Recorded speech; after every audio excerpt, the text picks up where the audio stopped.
Hey everyone, today I'm taking a look at the Indiana Jones Temple Escape set.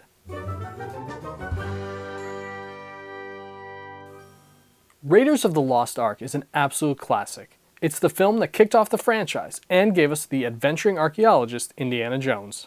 And in terms of opening sequences, the Temple Escape is iconic. This set was released in 2008, retailed for $59.99, and contains 554 pieces. The build is very cool and is broken into pieces as you build these sections on the gray plates and then attach them together and work your way along the corridor. At the entrance to the temple, we have this interesting use of pieces to represent the stone carvings. We also get this slope tile with the jungle decal on it. Once Indy enters the temple, you start to get some of the traps that he's going to face. This first area includes a few vines and spiders, a nice nod to the spiders he has to brush off his back as he enters the temple. Next are the spikes. We get a skeleton here of a previous explorer, Forrestal, that has already been impaled. Over here you pull a pin and these two spikes swing down just to miss our hero. We can't say that about Indy's assistant on the return trip. Adios, Sapito.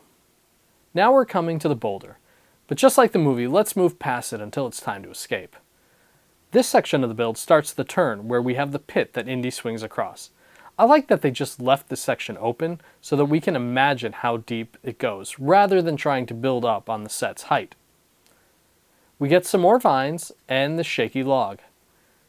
Now we're entering the final chamber. Certainly there's nothing to fear here. On the ground there's some broken series of tiles, and one wrong step could release the poison darts from the walls. Well, in Lego they're more spears, and to fire them it's more of a little flick from the backside.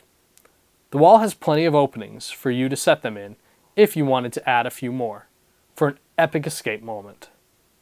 Finally, the idol. This is such a great detail, and I'm so happy Lego didn't substitute this with something else. This entire area has some nice details like the skulls and the brick-built stone-carved face sitting behind the idol. There's an action feature here. When you pull the idol and have Indy remove it, the stone carving tips forward and starts dropping some pieces, just like when the temple starts to collapse. Now when Indy is escaping, he has two other traps to deal with that we haven't already talked about. The first is the slowly closing stone door. In the set, it's not that slow, and I'm not a fan of this mechanism. It sticks a lot, and when it does work, it just comes crashing down. So reaching back for the whip in this build is not going to happen. The final trap is the boulder. Everyone knows this moment, and I love how it works in this set.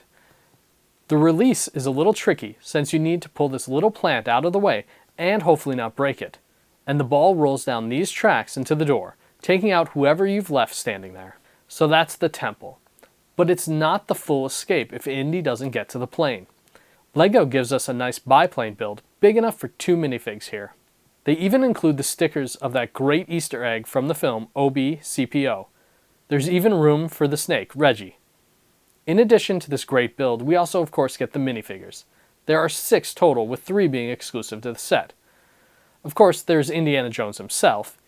Even though he appears in multiple sets, I just love the printing on this figure. We also get 2 skeletons. Then the last 3 are exclusive to this set. Jock, Indy's pilot friend, comes with his fishing rod. He also has this nice shirt with his name printed on it.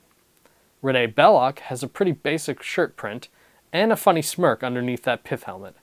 I'm actually surprised we didn't get another Belloc in one of the other Raiders of the Lost Ark sets.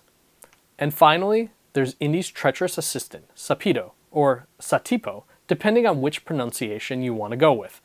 I really like that they made the effort to give him this grimy shirt print. Overall, this set is pretty stellar. I really like the way they captured, in an abbreviated way, the classic moments from this part of the movie. So what do you think? Do you have this set? Do you want to get it? And where do you land on Sapito versus Satipo? Hit me up in the comments and let me know. I have more videos planned, so please be sure to hit subscribe and turn on notifications to see when those are released. Thanks for hopping on the bandwagon today, and remember, when you're building with bricks, anything is possible.